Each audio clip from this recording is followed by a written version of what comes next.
નમસ્કાર, પ્રદેશ 24 ગુજરાતી સાથે હું આરતી।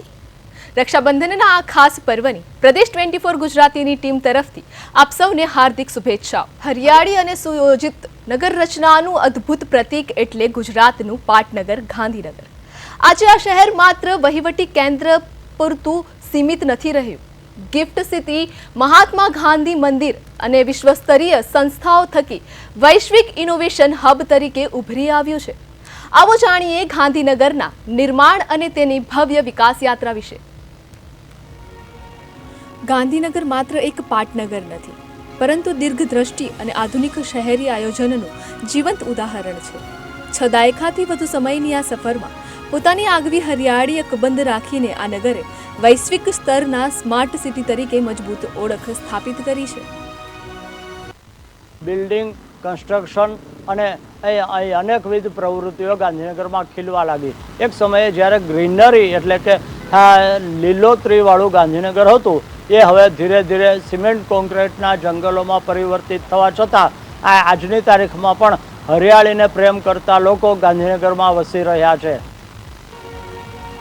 વર્ષ 1965માં પ્રખ્યાત આર્કિટેક્ટ H.K. મેવાડા અને પ્રકાશ M. આપટેની પરિકલ્પનાથી ગાંધીનગરનું સેક્ટર ગ્રીડ મોડલ તૈયાર થયું હતું, જેમાં દરેક સેક્ટરમાં રહેઠાણ, ઉદ્યાનો, શાળાઓ અને બજારોનું સંતુલિત માળખું ઘડવામાં આવ્યું હતું।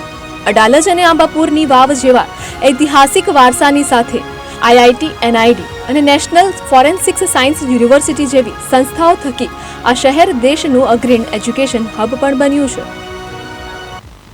ગાંધીનગરની અંદર અલગ અલગ 2 થી 3 કોર્પોરેશનમાં નવા વિકાસ પણ વધતા ગયા। જૂના ઐતિહાસિક સ્થળો છે, અડાલજ છે, પછી અંબાપુરની વાવ છે, વાસણિયા મહાદેવ છે, રૂપાલનું મંદિર છે, એ પ્રકારે ઐતિહાસિક સ્થળોની પણ વિકાસ થવા માંડ્યો। અને શહેરની અંદર મોટી કોલેજ, યુનિવર્સિટી, આજે ગાંધીનગરની અંદર નાની મોટી લગભગ 15 થી 20 જેટલી યુનિવર્સિટીઓ છે। એના લીધે ગાંધીનગર પોતે ઇન્ડસ્ટ્રીયલ હબ અને સ્માર્ટ સિટીની સાથે એજ્યુકેશન હબ પણ થઈ ગયું છે। આવો આપણે સૌ સાથે મળીને આપણા શહેરને હજુ પણ વધારે ગૌરવવંતું બનાવીએ, હરિયાળું શહેર બનાવીએ, શહેરને સ્વચ્છ રાખીએ અને દરેક નાગરિકને ગાંધીનગરમાં રહે છે તેનો એક ગૌરવ પ્રદાન કરીએ।